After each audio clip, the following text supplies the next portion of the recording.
하나님과 우리 주 예수 그리스도의 종 야고보는 흩어져 있는 12지파에게 문안하노라라고 하며 야고보서를 씁니다. 야고보서를 쓴 야고보는 예수님의 12제자 야고보가 아니에요. 예수님의 동생인 야고보예요.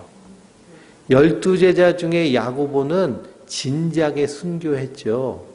스데반 집사님 다음에 야고보 사도가 이렇게 참수당해서 순교했습니다.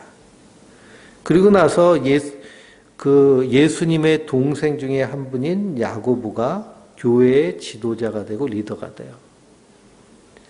예수님이 사역하실 당시에 사람들이 저 예수가 미쳤다, 귀신 들렸다 하니까 예수님과 그 형제들이 예수님을 찾으러 왔잖아요. 그때 예수님 뭐라고 하세요? 누가 내 어머니고 누가 내 형제들이냐. 하나님 아버지의 뜻대로 하는 자들이 내 어머니고 내 형제다. 그래서 그 중에 하나가 야고보입니다.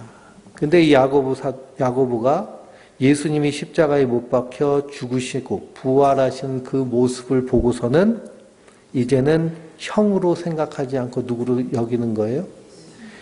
예수 그리스도로 믿는 거예요. 하나님의 아들 예수 그리스도로. 그래서 이 야고보에 대해서는 갈라디아서 2장 9절 한번 보실까요? 갈라디아서 2장 9절.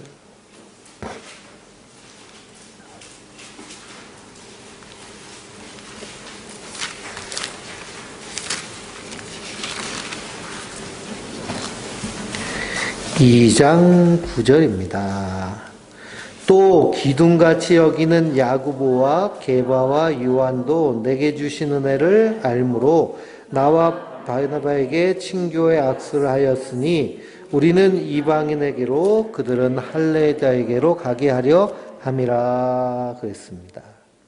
그러니 초대교회 기둥과 같이 여김을 받는 사람 중에 야고보와 예수님의 형제 야고보와 그리고 게바인 베드로가 있는 거예요. 사도행전 15장을 또 보실까요? 사도행전 15장. 사도행전 15장 12절부터입니다. 15장 12절부터 21절까지 온 무리가 가만히 있어 바나바와 바울이 하나님께서 자기들로 말미암아 이방인 중 행하신 표적과 기사에 관하여 말하는 것을 듣더니 말을 마침에 야고보가 대답하여 이르되 형제들아 내 말을 들으라. 하나님이 처음으로 이방인 중에서 자기 이름을 위할 백성을 취하시려고 그들 돌보신 것을 시몬이 말하였으니 선지자들의 말씀이 이와 일치하도다. 기록된 바 이후에 내가 돌아와서 다윗의 무너진 장막을 다시 지으며 또 그 허물어진 것을 다시 지어 일으키리니 이는 그 남은 사람들과 내 이름으로 일컬음을 받는 모든 이방인들로 주를 찾게 하려 함이라 하셨으니 즉 예로부터 이것을 알게 하시는 주의 말씀이라 함과 같으니라. 그러므로 내 의견에는 이방인 중에서 하나님께로 돌아오는 자들을 괴롭게 하지 말고 다만 우상의 더러운 것과 음행과 목매어 죽인 것과 피를 멀리하라고 전제하는 것이 옳으니 이는 예로부터 각 성에서 모세를 전하는 자가 있어 안식일마다 회당에서 이 글을 읽음이라 하더라. 아멘. 그러니 15장은 예루살렘 회의의 내용이에요. 그래서 이방인들에게 할례와 율법을 지키는 것에 대해서 바울과 바나바가 항의하러 왔어요. 이건 유대인들도 지키기 힘든 건데 왜 이방인들에게 지키냐. 이걸 지켜가지고 우리가 구원받는 것이 아니라 예수를 믿는 믿음으로 구원받는 것이 아니냐. 그때 이 야고보, 예수님의 형제 야고보가 이와 같이 결론을 내리고 그리고 이 요긴한 것 외에는 다른 짐을 지우지 않기로 결단을 합니다. 그리고 우리 신앙생활에서의 핵심은 뭐예요? 예수 그리스도를 믿는 믿음이에요.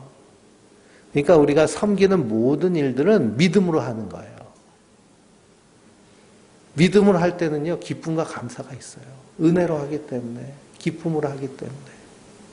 근데 투덜투덜 나오는 건 뭐가 없는 거예요? 감사가 없는 거예요. 은혜로 하는 게 아니에요. 그러면 그런 마음이 나오면 어떻게 해야 될까요? 하지 말아야 돼요. 시키지도 말아야 돼요. 은혜 받아서 기쁨으로 하는 사람만 하는 거예요. 헌금도 마찬가지예요. 아까운 생각이 나면 하지 않는 거예요. 근데 은혜와 감사로 기쁨이 생기면 내 모든 것 다 드리고 싶습니다. 그럼 하나님 기뻐 받으시는 거예요. 그 마음을 받으시는 거예요. 그러니 야고보서의 핵심적인 내용도 결국 무엇을 말하는 걸까요? 믿음을 말하는 거예요. 근데 그 믿음에 어떤 믿음을 말할까요?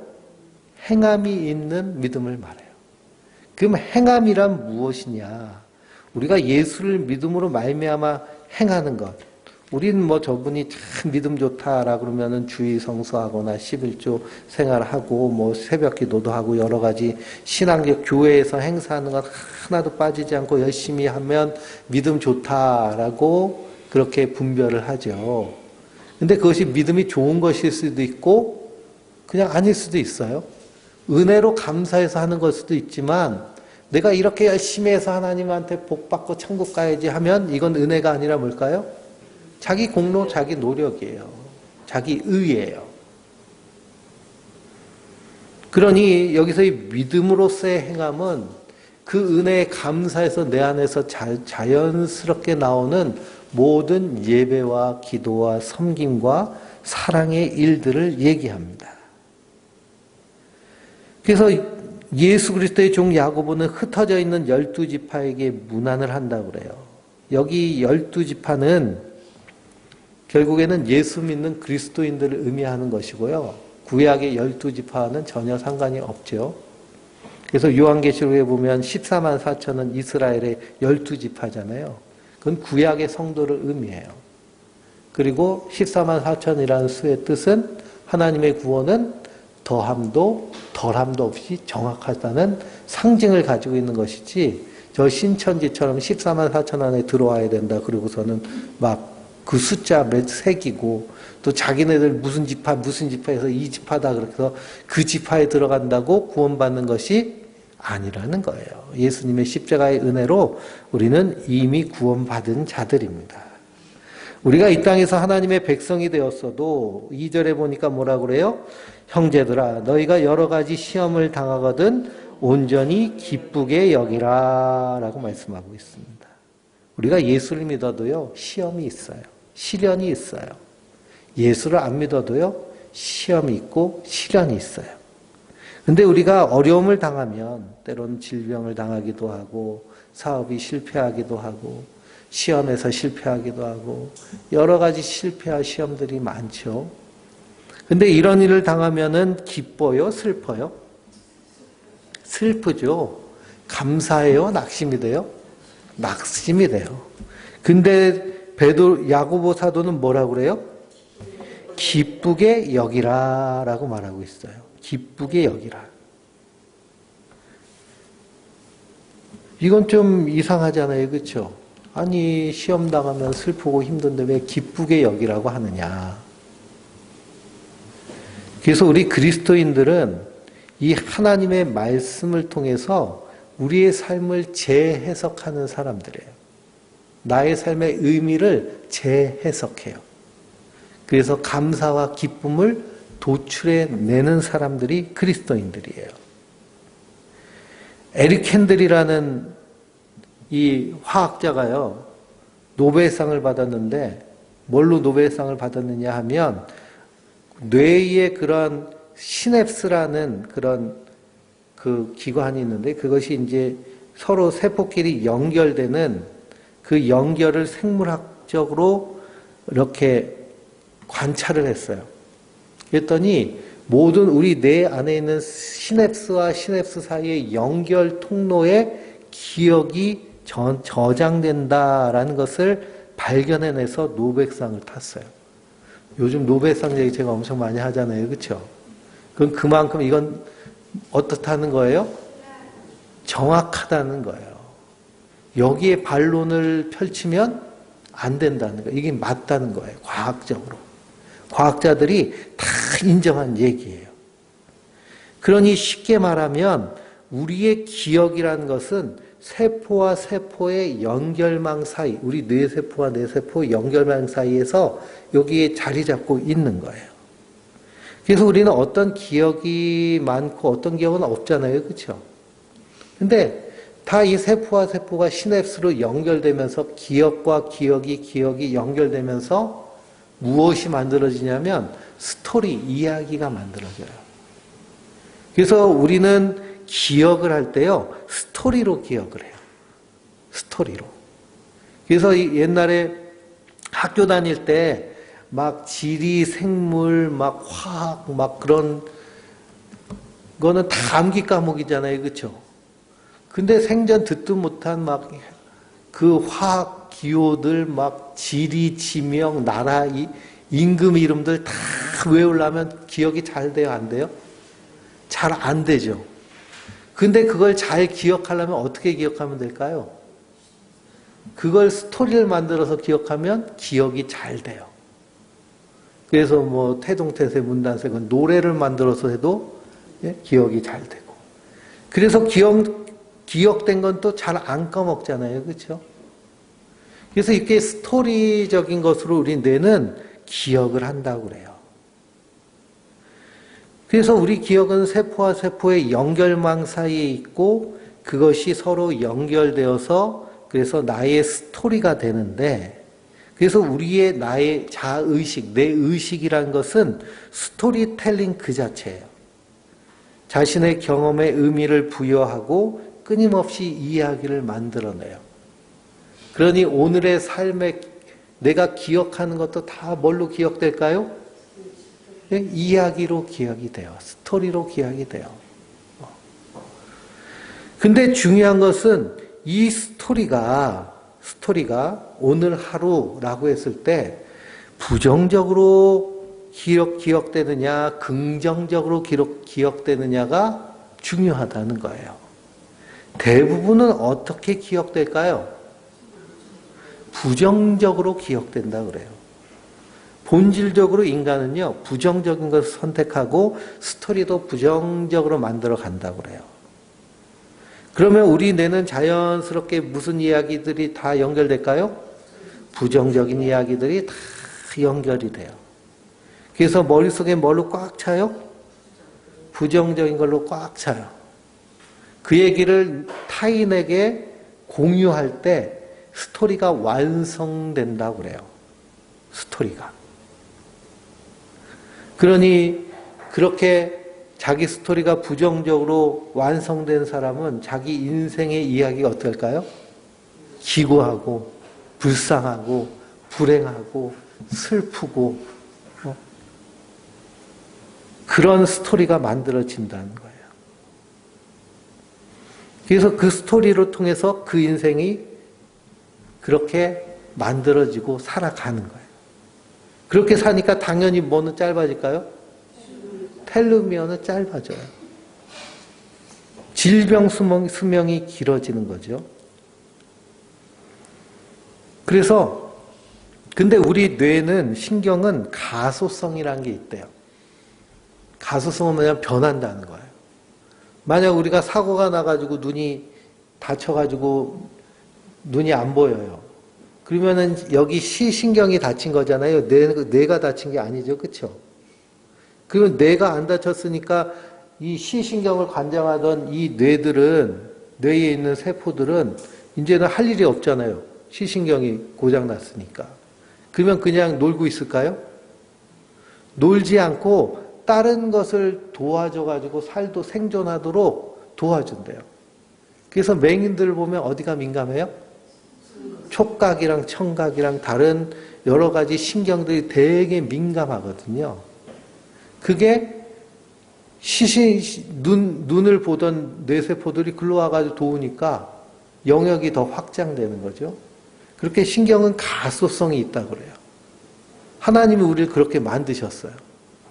그래서 오늘 말씀에도 여러 가지 시험을 당하거든 어떻게 여겨요?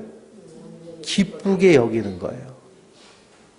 왜 기쁘게 여겨요? 거기 스토리를 우리가 바꾸는 거예요. 하나님의 말씀, 하나님의 뜻에 따라 스토리를 바꾸는 거죠. 왜 기뻐할까요? 3절에 뭐라고 그래요?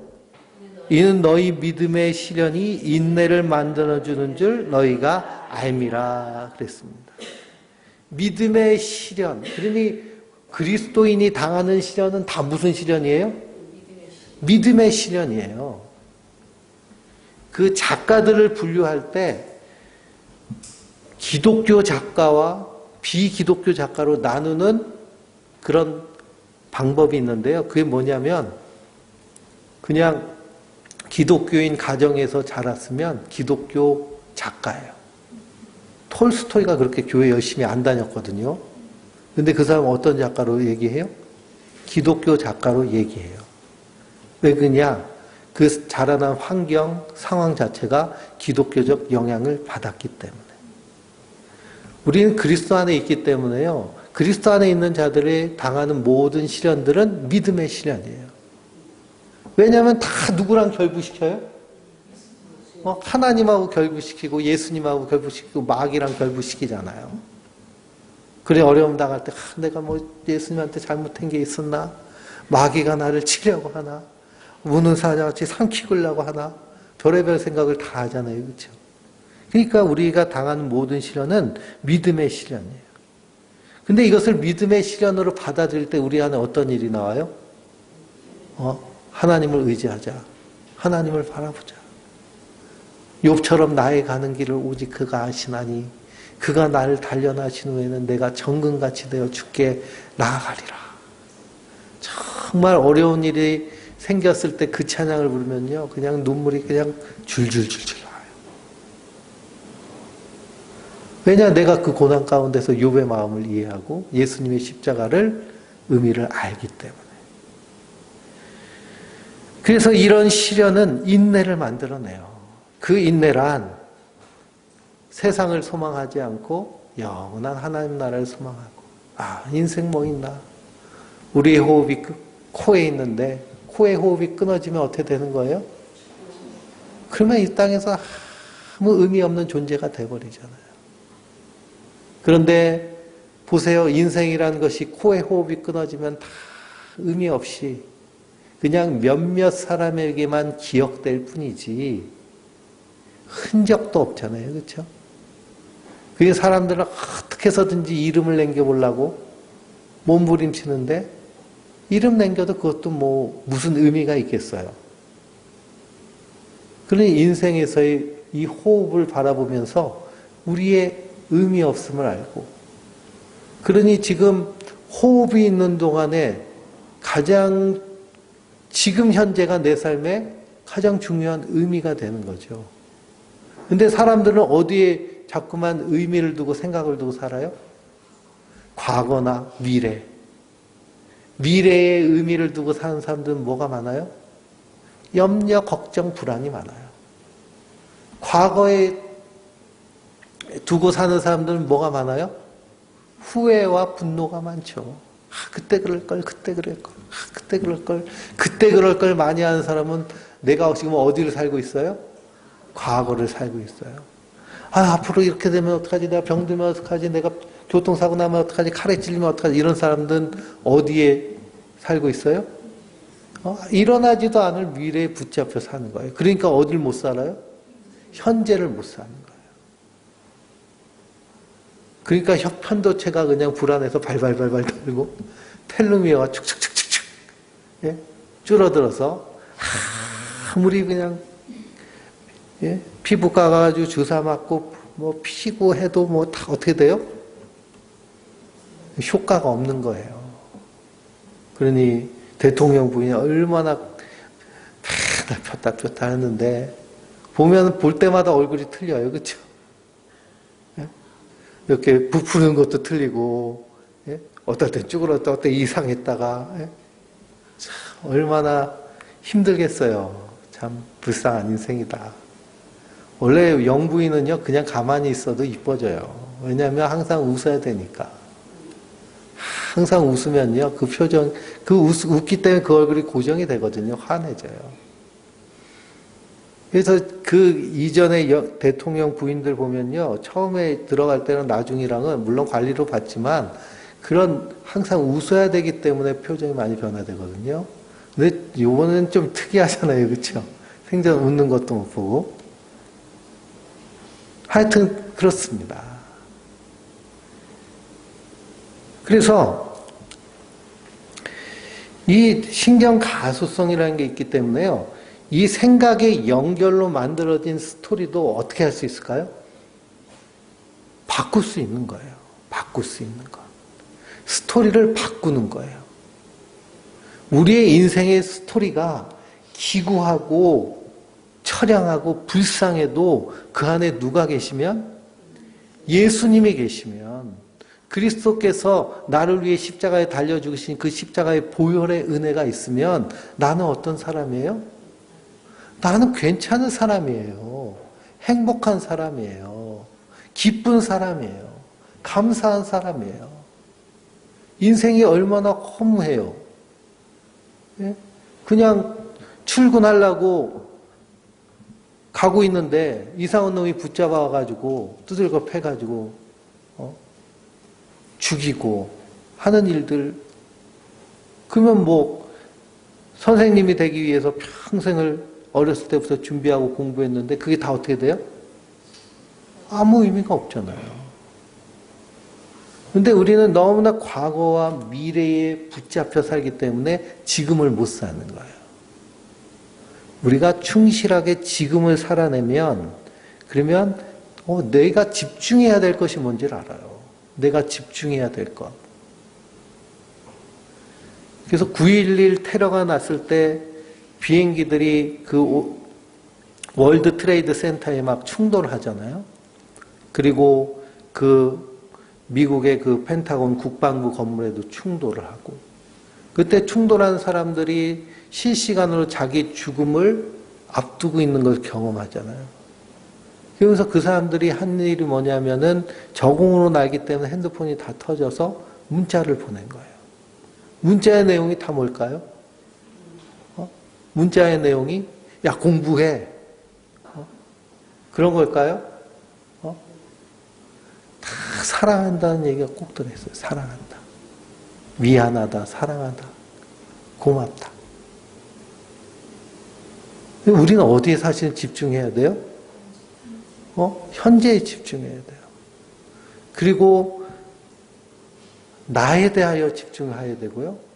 그리고 나와 함께하는 사람에게 집중해야 돼요. 나와 함께하는 사람이 누구예요? 가족이잖아요. 가족.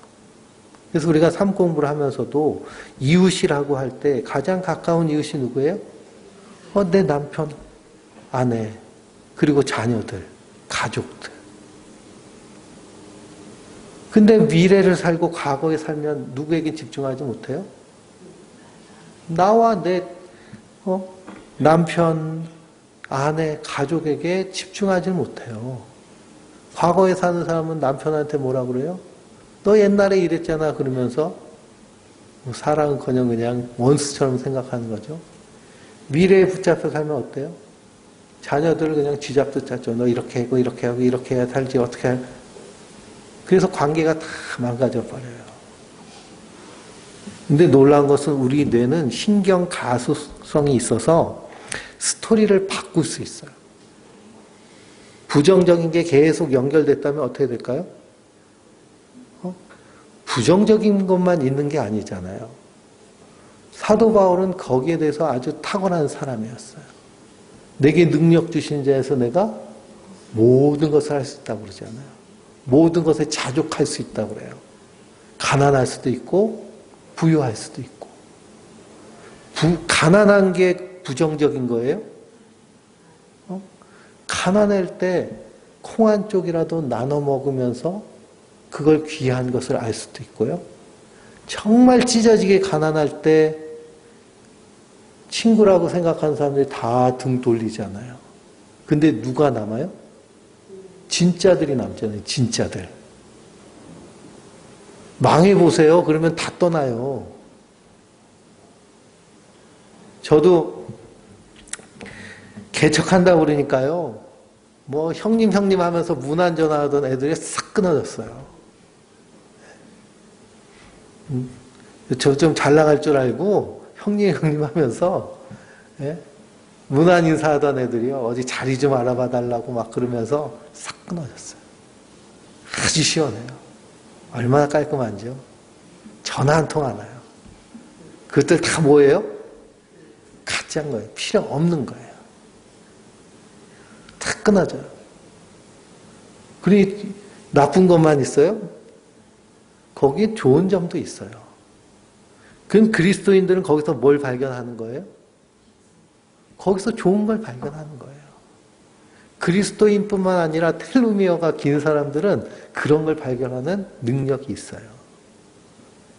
그러니 야고보 사도는 2000년 전에 고난받는 성도들에게 쓴 편지인데요. 아주 전곡을 찍고 있잖아요. 텔로미어의 길을 길게 하고 우리의 뇌를 새롭게 구성하는, 그래서 부정적인 뇌가 아니라 긍정적으로 하나님의 은혜로 충만한 뇌를 만드는 그 말씀을 하고 있어요. 뭐냐? 여러 가지 시험을 당하거든 온전히 기뻐하라는 거예요. 기쁘려면 거기서 기쁨의 그런 내용들을 찾아야 되잖아요. 이 사도 바울처럼 가난할 때 내가 일하면서 복음 전하잖아요. 그러면서 자기의 일하는 것에 일함의 기쁨. 그러면서 또 누굴 만나요? 브리스가와 아굴라를 만나요. 만약 사도 바울이 고난이 하나도 없이요, 다른 성도들이 다 지원하는 후원하는 연보만 받고 사역을 했으면 브리스길라와 아굴라 못 만났어요. 근데 고린도에 갔더니 뭐 연보해주는 사람도 없고, 그러니까 내가 먹고 살아야 되잖아요. 내가 먹고 살면서 복음 전하는 거거든요. 그래서 자기가 하는 텐트 장사 한 거죠. 천막 만들어서 파는데 거기 누가 있어요?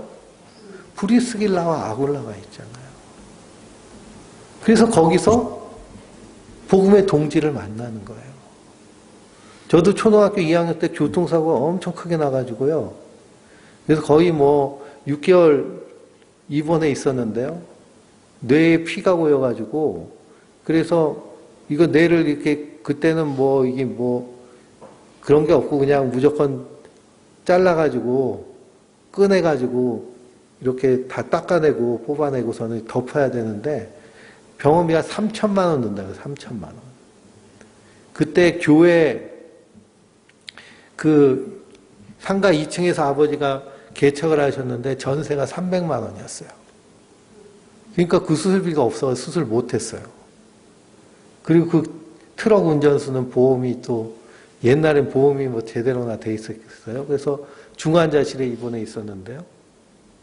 근데 하나님 은혜로 이 피가 이 코로에 해가지고 이렇게 쭉쭉 내려와서 안 죽고 이렇게 살고 있잖아요. 근데 거기서 누굴 만나냐 하면 저희 아버지가 목회할 때 항상 옆에서 후원하고 함께 동역한 장로님을 만나게 돼요. 거기 그 장로님 아들이 백혈병에 걸렸는데 그때 함께 기도해 주면서 회복이 되고 고침을 받는, 그래서 함께 신앙생활하는. 그러니까 환란이 무조건 나쁜 게 아니라는 거예요. 우리 성도들은 항상 그러한 인식, 그러한 스토리를 변화시키는 그런 스토리텔러가 성도들이에요. 하나님이 그런 분이시잖아요. 역전케 하신다고 그래요. 역전케 하시는 하나님. 얼마나 놀라워요. 그리고 우리가 이 세상 사람들은 다 죽으면 끝이라고 그러는데 성경은 뭐라고 그래요? 끝이 아니야. 한 번 죽는 건 사람의 정한이 지난 그 후에 심판이 있으리라. 심판받는 사람들은 자기 행위에 따라 심판대에 쭉 늘어서서 심판받고 있는데, 근데 저 하늘 보니까 뭐가 보여요? 천국이 보이죠. 예수님이 부자와 나사로의 비유를 하셨잖아요. 부자는 음부에 들어가고 거지 나사로는 천국에서 아브라함의 위로를 받고 있어요. 그러니 백보자 심판대 앞에서 하늘을 보면 뭐가 보여요? 천국이 보여요. 하나님 나라가 보여요. 거기 누가 있어요? 누가 있어요? 예수님만 계세요? 예수님만 계세요? 내가 있잖아요. 내가 있잖아요. 그러니 우리는 그런 놀라운 역전의 스토리를 가지고 있는 사람이에요.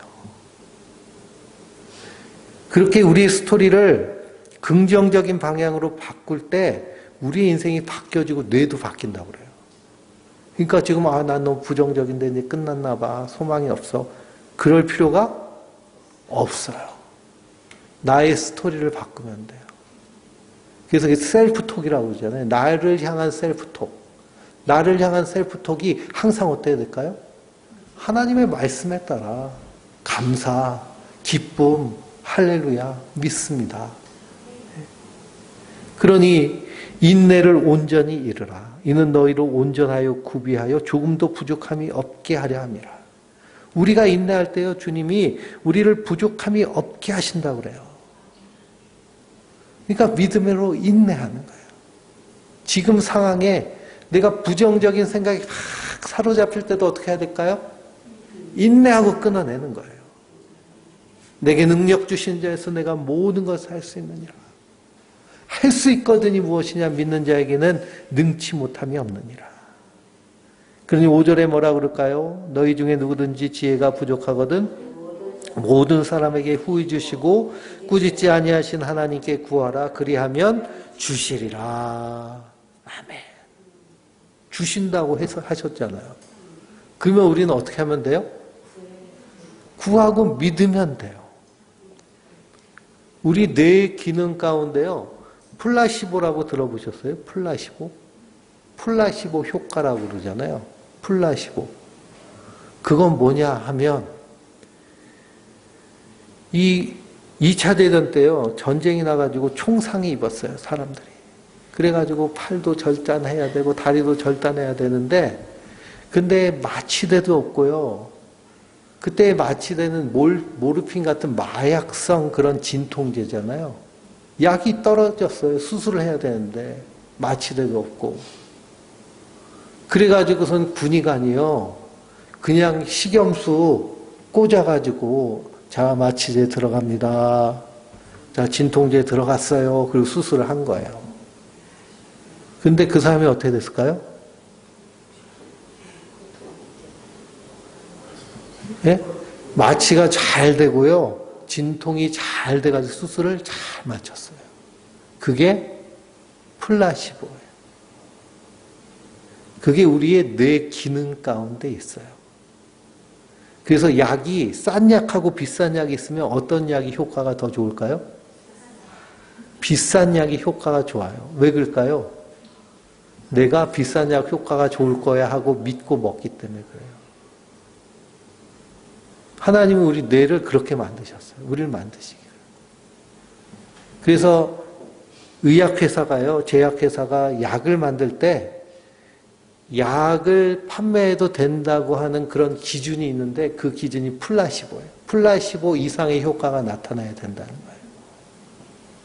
근데 플라시보는 이 모르핀보다도 더 강한 진통 효과를 주는 거예요. 그러니까 내가 그렇게 믿으면 그렇게 될 줄 알고 사는 거예요.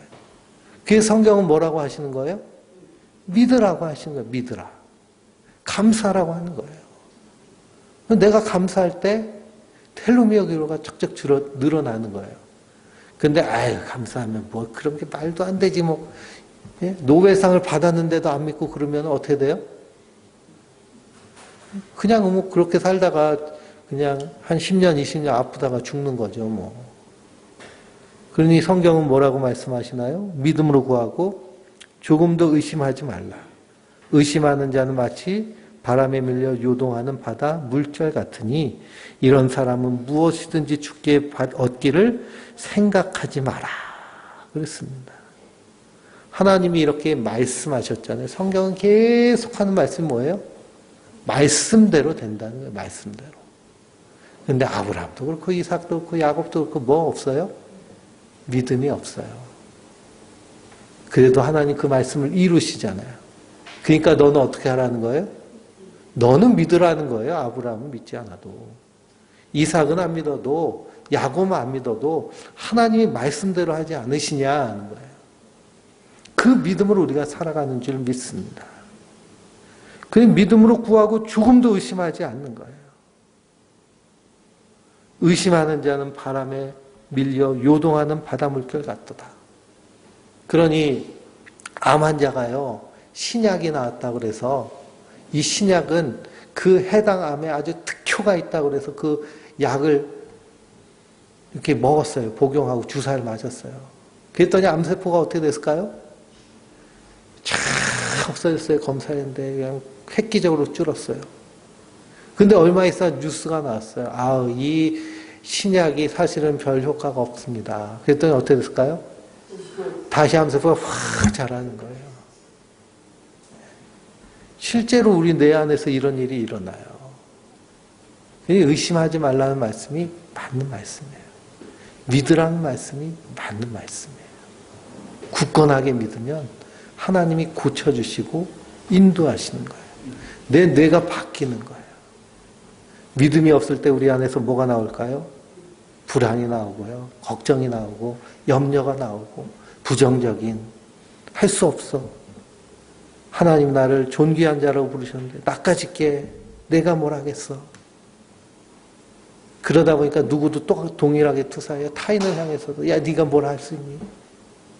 이게 계속 악순환되는 거예요. 근데 그걸 어떻게 할 수 있어요? 끊어버릴 수 있어요. 그 말씀이 바로 너희가 여러 가지 시험을 당하거든 온전히 기쁘게 여기라. 그러니 항상 안 좋은 일이 우리 안에 일어났어도 거기서 뭘 찾아야 될까요? 기뻐할 일을 찾아야 돼요. 불행 중 다행이란 말이 있잖아요. 불행이 있어도 다행을 크게 여기는 거죠. 그걸 크게 내 안에서 받아들이고 인정하고 긍정해서 그것으로 내 기억을 가득 채우는 거예요. 그러니 실패의 기억이 많은 사람은 결국 무엇을 묵상하며 살까요? 실패를 묵상하며 살아요. 그런데 성공의 기억이 많은 사람은 성공을 묵상하며 사는 거죠. 하나님의 사랑의 기억이 충만하면 우리는 그 하나님의 사랑으로 사는 거예요. 내 어렸을 때의 시절이 힘들고 어려웠어도 거기서 하나님 사랑, 예수님의 은혜, 십자가의 그 보혈의 인도하심 그걸로 채워나가면 그 안에서도 놀라운 스토리의 변화가 일어나는 거예요. 그래서 내 뇌가 바뀌고 그리고 내 세포도 바뀌고 그래서 충만하게 이 땅을 살 뿐만 아니라 영원한 하나님 나라의 백성으로 영생복락할 은혜를 우리에게 주신 줄 믿습니다. 그러니 내 형제들아 너희가 여러 가지 시험을 당하거든 온전히 기쁘게 여기라. 모든 상황과 모든 그런 환경 가운데서 그 기쁨의 재료를 찾으시기 바랍니다. 그리고 우리가 우리 호흡에 집중할 때 오늘을 살 수 있어요. 오늘을 살아갈 때 정말 중요하고 중요하지 않은 것을 분별할 수 있어요. 정말 소중한 사람 그리고 그냥 별 볼 일 없는 관계 이런 것들 잘 분별할 수 있습니다.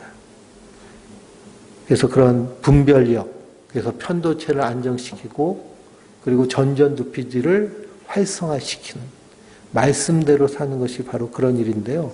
뇌과학자들은 그러기 위해서 두 가지 훈련법을 얘기해요. 근데 그 두 가지 훈련법이 우리 기독교 전통에 다 들어있는 내용이에요. 그것이 첫 번째는 명상하는 거예요. 명상은 제가 박사학위 할 때 저기 미국의 메테오라 수도원이라는 곳이 있는데 거기 가가지고 3박 4일 동안 자면서 오라티오, 메디타티오, 컨템프락티오 그리고 렉시오 디비나 이걸 배웠거든요.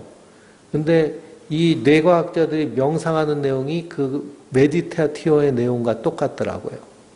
그래서 제가 우리 성도님들한테 그 명상법을 카톡으로 보내드리고요.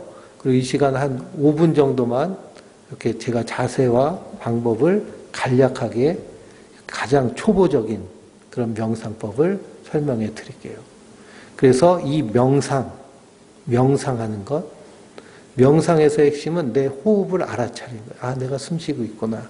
들숨과 날숨을 느끼는 거예요. 그러면서 모든 내 안에 머릿속에 있는 잡생각들을 호흡에 집중하고 제거하는 거예요. 생각을 호흡에만 생각하는 거죠. 둘째는 셀프톡, 나에게 하는 얘기. 나에게 하는 얘기들, 나에게 하는 스토리가 어떤 스토리가 되어야 될까요? 모든 시련을 당하거든 어떻게 하라고 그래요? 기뻐하라고 그러잖아요. 기쁨으로, 감사로, 하나님의 말씀으로. 우리가 삶 공부하면서 세 가지 우리가 고백하잖아요. 하나님 나를 받아주시고 특별한 존재로 삼으시고 가족 공동체로 삼으셨습니다. 그 안에서 내가 계속 나를 향해서 스스로 셀프톡을 하는 겁니다. 우리가 한 5분간 이렇게 명상을 하고 그리고 제가 기도하고 한 10분간 또 기도하시다가 돌아가시겠는데요. 자세가 있어요. 자세는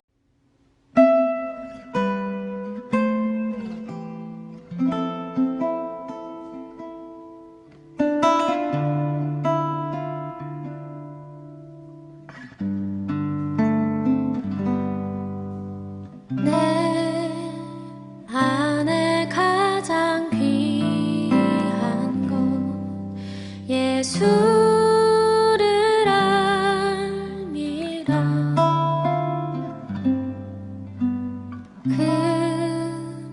은보다 더 귀한 것 예수를 알미라. 세상 지식보다 귀한 것 예수를 알미라. 내 안에 가장 귀한 것 예수를 알미라.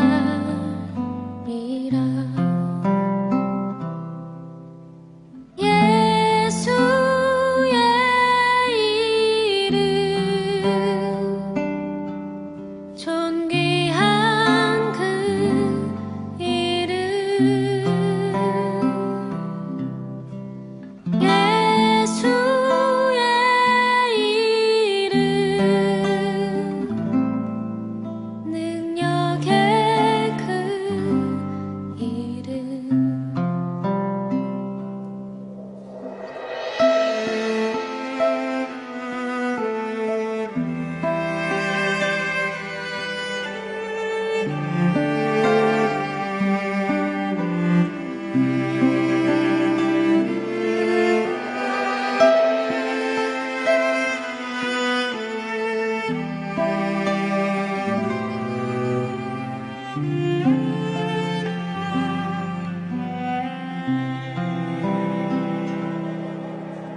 내